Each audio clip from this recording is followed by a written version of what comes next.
ಎಲ್ರಿಗೂ ನಮಸ್ಕಾರ. ನಾನು ನಿಮ್ಮ ಸಂಚಾರಿ ಜಯಸ್.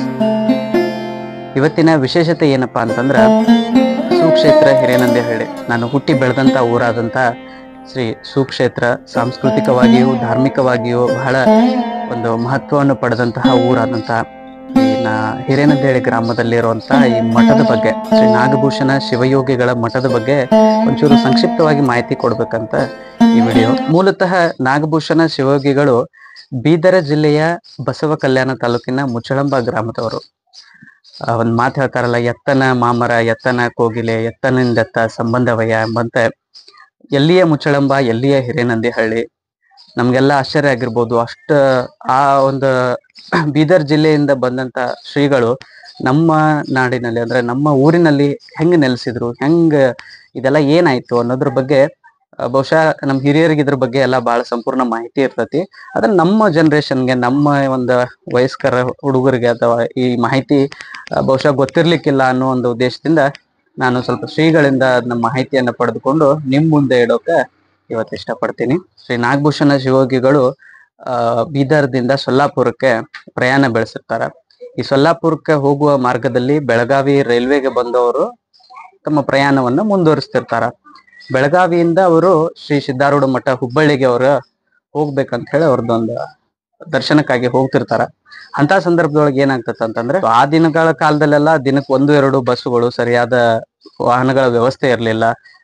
ಕಾಲ್ನಡೆಗೆ ಅಥವಾ ನಾವು ಚಕ್ಕಡಿ ಅಥವಾ ಏನಂತೀವಿ ಟಾಂಗಾಗಡೆ ಅಂತ ಒಂದು ಮೂಲಕ ನಾನು ಹೋಗ್ಬೇಕಾಗಿತ್ತು. ಬಸ್ಸಿನಲ್ಲೇ ಹೋಗ್ಬಿರ್ಬೇಕಾದ್ರೆ ಅವರು ಈ ಭಾಗಕ್ಕೆ ಹೊಸಬರಾಗಿದ್ರು ಅವ್ರು ಆ ಟೈಮಲ್ಲಿ. ಕಂಡಕ್ಟರ್ ಯಾರು ನೋಡ್ರಿ ಹುಬ್ಳಿ ಬಂತು ಅಂತ ಹೇಳಿ ಅಂತಾರ. ಸೊ ವಿಶ್ರಾಂತಿ ಪಡಿತಿರ್ತಕ್ಕಂತ ಶ್ರೀಗಳು ನಾಗಭೂಷಣಪ್ಪ ಅವರು ಇದ ಸಿದ್ಧಾರೂಢರ ಹುಬ್ಬಳ್ಳಿ ಅಂತ ಅನ್ಕೊಂಡ್ ಏನ್ ಮಾಡ್ತಾರ, MK ಹುಬ್ಬಳ್ಳಿಗೆ ಇಳ್ಕೊಂಡ್ ಬಿಡ್ತಾರ. ಅಲ್ಲಿಂದ ಮುಂದೆ ಅವ್ರು ಕೇಳ್ತಾರ, ಎಲ್ಲಿ ಸಿದ್ಧಾರೂಢರ ಮಠ ಎಲ್ಲಿ ಬರ್ತದಂತ. ಸ್ಥಳೀಯರಿದ್ದವ್ರು ಹೇಳ್ತಾರ, ಇಲ್ರಿ ಅಪ್ಪಾರ, ನೀವು ತಪ್ಪು ಒಂದು ಜಾಗಕ್ಕೆ ಇಳಿದಿದ್ದೀರಿ. ಹುಬ್ಬಳ್ಳಿ ಸಿದ್ಧಾರೂಢರ ಮಠ ಇನ್ನೂ ಮುಂದೆ ದೂರ ಐತಿ ಅಂತ ಹೇಳಿದಾಗ, ಅಷ್ಟೊತ್ತಿಗಾಗ್ಲೇ ಬಹಳ ಸಮಯ ಆಗಿರ್ತದೆ. ಮತ್ತೆ ಸಾಯಂಕಾಲದ ಹೊತ್ತು ಯಾವುದೇ ವಾಹನಗಳ ವ್ಯವಸ್ಥೆ ಇಲ್ದಿರೋ ಕಾರಣ ಶ್ರೀಗಳಿಗೆ ಏನ್ ಮಾಡ್ತಾರ, ಸಮೀಪದಲ್ಲಿರುವಂತ ಕಾದ್ರವಳ್ಳಿಯ ಈ ಸೀಮಿ ಮಠದ ಬಗ್ಗೆ ಒಂದು ಮಾಹಿತಿ ಹೇಳಿ ಅವ್ರನ್ನಲ್ಲಿ ಕರ್ಕೊಂಡು ಹೋಗ್ತಾರ. ಸೀಮಿ ಮಠ ನಿಮ್ಗೆ ಗೊತ್ತು, ಕಾದ್ರವಳ್ಳಿ ಅದು ಒಂದು ಸಾಂಸ್ಕೃತಿಕವಾಗಿ ಒಂದು ಧಾರ್ಮಿಕವಾಗಿ ಬಹಳ ಒಂದು ಉತ್ತಮವಾದಂತಹ ಒಂದು ಮಠ. ಆ ಒಂದು ಮಠದಲ್ಲಿ ಅಲ್ಲಿರುವಂತ ಶ್ರೀಗಳು ನಾಗಭೂಷಣಪ್ಪ ಅವ್ರಿಗೆ ಒಳ್ಳೆಯ ಆತಿಥ್ಯ ಸತ್ಕಾರವನ್ನ ಮಾಡಿ ಅವ್ರಿಗೆ ಅಲ್ಲಿ ಇರ್ಕೊಳಕ ವ್ಯವಸ್ಥೆ ಮಾಡಿಕೊಡ್ತಾರೆ. ಸಮೀಪದಲ್ಲಿರುವಂತ ಅಂಬಡ್ಗಟ್ಟಿಗೆ ಭಕ್ತರೊಬ್ಬರು ಅವ್ರನ್ನ ಕರ್ಕೊಂಡು ಹೋಗಿ ಅಲ್ಲಿನೂ ಅವ್ರ ಬಗ್ಗೆ ಪ್ರವಚನವನ್ನ ಮಾಡ್ತಾರ. ಅದೇ ರೀತಿ ದೇವರ ಸೀಗೆಹಳ್ಳಿ ಅಂತೇಳಿ, ಆ ಸೀಗೆಹಳ್ಳಿಯಲ್ಲಿ ಮಡಿವಾಳಜ್ಜನ ಮಠ ಇರ್ತತಿ, ಗರ್ಗದ ಮಡಿವಾಳಜ್ಜ. ಅಲ್ಲಿನೂ ಸಹ ಅವ್ರಿಗೆ ಪ್ರವಚನ ಈ ಶ್ರಾವಣ ಮಾಸದೊಳಗಡೆ ಒಂದ್ಸರಿ ಬಂದಾಗ ಪ್ರವಚನವನ್ನ ಹೇಳ್ತಿರ್ತಾರ. ಈ ಒಂದು ಸಂದರ್ಭದಲ್ಲಿ ನಮ್ಮ ಊರಿನ ಹಿರಿಯರಾದಂತ ಶಂಕರಪ್ಪಜ್ಜ ಕಮ್ಮಾರ್ ಇವ್ರು ತಮ್ಮ ಸ್ವಂತ ಕೆಲಸದ ನಿಮಿತ್ತ ಅವರ ಅಕ್ಕನನ್ನ ಕರೆಯೋದಕ್ಕೆ ಇಟಗಿಗೆ ಹೋಗ್ಬೇಕಾಗಿರ್ತದೆ. ಅಂತ ಒಂದು ಸಂದರ್ಭದಲ್ಲಿ ಏನಾಗ್ತದೆ, ದೇವರ ಸೀಗೆಹಳ್ಳಿ ಆ ಮೂಲಕ ಹೋಗ್ತಿರ್ತಾರ. ಅಲ್ಲಿ ಹೋಗುವಾಗ ಏನಾಗ್ತದ, ಈ ಪ್ರವಚನವನ್ನ ಈ ಒಂದು ಏನ್ ಜನಸಾಮಾನ್ಯರಿಂದ ಅದು ಸಂಚರಿಸಿರ್ತತಿ, ಇಂಥ ಒಬ್ಬ ವಾಗ್ಮಿಗಳು ಪ್ರವಚನ ಹೇಳ್ತಿದ್ದಾರೆ, ಬೀದರ್ದಿಂದ ಅಪ್ಪ ಅವ್ರು ಬಂದಿದಾರ ಅಂತ ಅದನ್ನ ಕೇಳ್ಕಾರ ನಾವು ಕೇಳಿ ಹೋಗೋಣ ಅಂತ ಹೇಳಿ ಶಂಕರಪ್ಪ ಕಮ್ಮಾರ್ ಇವ್ರು ಏನ್ ಮಾಡ್ತಾರ, ಆ ಪ್ರವಚನವನ್ನ ಕೇಳಕ್ ಹೋಗ್ತಾರ. ಇವ್ರು ಕೇಳಿ ಅಲ್ಲಿ ಕೂತ್ಕೊಂಡು ಅದನ್ನ ಕೇಳಿ ಅದರಲ್ಲಿ ಮಗ್ನರಾಗಿ ಏನಾಗ್ಬಿಡ್ತಂದ್ರ, ಅವ್ರು ಯಾವ ಕೆಲ್ಸಕ್ಕೆ ಬಂದಿದ್ರ ಅನ್ನೋದನ್ನ ಮರೆತು ಬಿಡ್ತಾರ. ಮರೆತು ಅವತ್ತಿನ ದಿನ ಅಲ್ಲೇ ಕಳೆದು ಮರುದಿನ ಅವ್ರಿಗೆ ಮತ್ತೆ ವಾಪಸ್ ಊರಿಗೆ ಬಂದು ಈ ತರ ಒಬ್ಬರ ಸಮೀಪದ ಊರಲ್ಲಿ ಒಂದು ಮಠಕ್ಕೆ ಆಗಮಿಸಿದಾರ, ನಾವು ನಮ್ಮ ಊರಿಗೆ ಕರ್ಕೊಂಡ್ ಬರೋಣ, ನಮ್ಮೂರೊಳಗನು ಅವ್ರ ಒಂದ ಭಕ್ತಿ ಸುದೆಯನ್ನ ಹರಡಿಸೋಣ, ಪ್ರವಚನವನ್ನ ಅವ್ರು ಹೇಳ್ಸೋಣ, ಎಲ್ರಿಗೂ ಜನರು ಪಾವನ ಆಗ್ತಾರ ಅಂತ ಹೇಳಿ ಇಲ್ಲೆಲ್ಲಾ ವ್ಯವಸ್ಥೆ ಮಾಡ್ಕೊಂಡು ಹೋಗಿ ಅಪ್ಪ ಅವ್ರಿಗೆ ಹೇಳ್ತಾರ, ನೀವು ನಮ್ಮ ಊರಿಗೆ ಬರ್ಬೇಕು, ನೀವು ನಮ್ಮ ಊರಿನ ಜನಕ್ಕ ನಿಮ್ಮ 4 ಉತ್ತಮವಾದಂತ ಪ್ರವಚನವನ್ನ ನೀವು ಅವ್ರಿಗೆ ಹೇಳ್ಬೇಕಂತ ಹೇಳಿದಾಗ ವಿನಂತಿಸಿಕೊಳ್ತಾರ. ಅದನ್ನು ಒಪ್ಪಿದಂತ ಶ್ರೀಗಳು ಅಲ್ಲಿಂದ ನಮ್ಮ ಊರಿಗೆ ಬರ್ತಾರ. ನಮ್ಮೂರೊಳಗಡೆ ಒಂದು ಹಬ್ಬದ ವಾತಾವರಣ ಸೃಷ್ಟಿ ಆಗ್ತದೆ. ಆ ಟೈಮ್ ಒಳಗಡೆ ಮೊದಲಿಗೆ ಕಂಬಾರ ಅಜ್ಜ ಅವ್ರ ಮನೆ ಒಳಗಡೆನೆ 1-2-3 ವರ್ಷ ಈ ಪ್ರವಚನವನ್ನ ಹೇಳ್ತಾ ಹೋಗ್ತಾರ.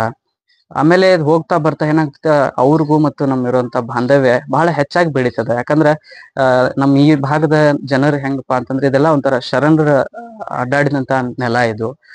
ಬರೀ ಇವಾಗಂತಷ್ಟೇ ಅಲ್ಲದೆ ಈ ಕಲ್ಯಾಣದಲ್ಲಿ ಕ್ರಾಂತಿ ಆದಂತ ಸಂದರ್ಭದಲ್ಲೂ ಚನ್ನಬಸವಣ್ಣವರು ಉಳಿವಿ ಮಾರ್ಗವಾಗಿ ವಚನಕಾರರನ್ನ ಕರ್ಕೊಂಡು ಹೋಗುವಂತ ಮಾರ್ಗದಲ್ಲಿ ಇಲ್ಲಿ ಬರುವಂತ ಎಷ್ಟೋ ಊರುಗಳು ಆ ಮೂಲಕ ಅವ್ರು ಹಾದು ಹೋಗಿದಾರ.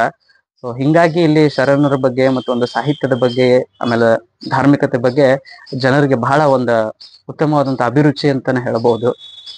ಇದನ್ನ ಅರ್ಥಕೊಂಡಂತ ಶ್ರೀಗಳು ಇಲ್ಲಿ ಅವಾಗ ಯಾವಾಗ ಅವರು ಪ್ರವಾಸವನ್ನು ಕೈಗೊಂಡಿರ್ತಾರಲ್ಲ ಅವಾಗೆಲ್ಲ ಬರ್ತಾ ಹೋಗ್ತಾರ, ಜನರಿಗೆ ಪ್ರವಚನವನ್ನು ಯೋಗವನ್ನ ಹೇಳ್ಕೊಳಕ ಅನಿ ಮಾಡ್ತಾರ. ಇಂಥ ಸಂದರ್ಭದೊಳಗಡೆ ನಮ್ಮ ಊರಿನ ಹಿರಿಯರೆಲ್ಲ ಕೂಡಿ ಬರೀ ಮನಿಯೊಳಗೆ ಹೇಳಿದ್ರೆ ಸರಿ ಆಗೋಲ್ಲ, ಇದನ್ನೊಂದು ದೊಡ್ಡದಾಗಿ ಮಾಡೋಣ ಅಂತ ಹೇಳಿ ಆಮೇಲೆ ಸ್ವಲ್ಪ ದಿನದ ಮಟ್ಟಿಗೆ ನಮ್ಮ ಊರಿನ ಬಸವೇಶ್ವರ ದೇವಸ್ಥಾನ, ಹಿರೇನಂದಹಳ್ಳಿ ಬಸವೇಶ್ವರ, ಅಲ್ಲಿನೂ ಸ್ವಲ್ಪ ಪುರಾಣ ಪ್ರವಚನ ಹೇಳ್ತಾರ. ಆಮೇಲೆ ಒಂದು ಜಾಗವನ್ನು ನಿರ್ಧಾರ ಮಾಡಿ ಇಂಥ ಒಂದು ಜಾಗದೊಳಗಡೆ ಮಠವನ್ನು ಕಟ್ಟಬೇಕಂತ ಹೇಳಿ ನಿರ್ಧಾರ ಮಾಡಿ, ಈಗೇನ್ ಹಳೆ ಮಠ ನೀವು ನೋಡ್ತಿದ್ರಿ ಹಂಚಿನ ಮಠ, ಸೊ ಇಲ್ಲಿ ಅವ್ರಿಗೆ ಒಂದು ಇರೋದಕ್ಕೆ ವ್ಯವಸ್ಥೆ ಮಾಡಿ ಅಲ್ಲಿ ಒಂದು ಸಣ್ಣದಾಗಿ ಒಂದು ಹಂಚಿನ ಮಠವನ್ನ ಕಟ್ಟಿ ಕೊಡ್ತಾರ.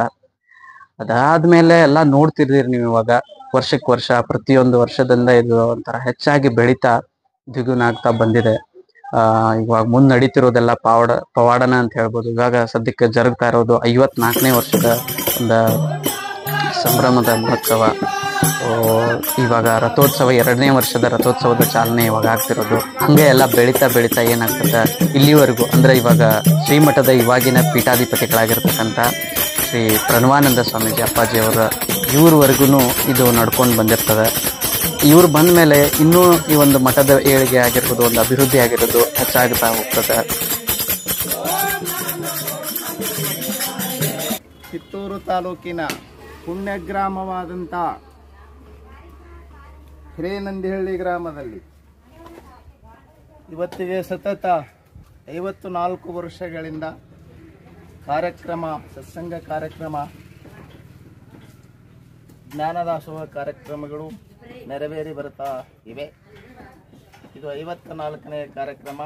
ಸದ್ಭಕ್ತರು ಜ್ಞಾನದಾಸೋಹ, ಅನ್ನದಾಸೋಹ ಎಲ್ಲ ಕಾರ್ಯಕ್ರಮಗಳನ್ನು ನಿರ್ವಿಘ್ನವಾಗಿ ನೆರವೇರಿಸ್ತಾ ಬರುವವರಾಗಿದ್ದಾರೆ. ಇವತ್ತು ಸಾಯಂಕಾಲ 5 ಗಂಟೆಗೆ ರಥೋತ್ಸವ ಜರುಗಲಿವೆ. ಇನ್ನೇನು 12 ಗಂಟೆ 20 ನಿಮಿಷಕ್ಕೆ ಉಚಿತ ಸಾಮೂಹಿಕ ವಿವಾಹಗಳು ನೆರವೇರಲಿವೆ. ಎಲ್ಲ ಸೇವೆಯನ್ನು ಮಾಡತಕ್ಕಂಥ ಸದ್ಭಕ್ತರಿಗೆ ಸದ್ಗುರುನಾಥ ಅವರ ಮನೋರಥಗಳನ್ನು ಈಡೇರಿಸಲಿ ಅಂತ 2 ಮಾತುಗಳನ್ನು ತಿಳಿಸ್ತೀವಿ.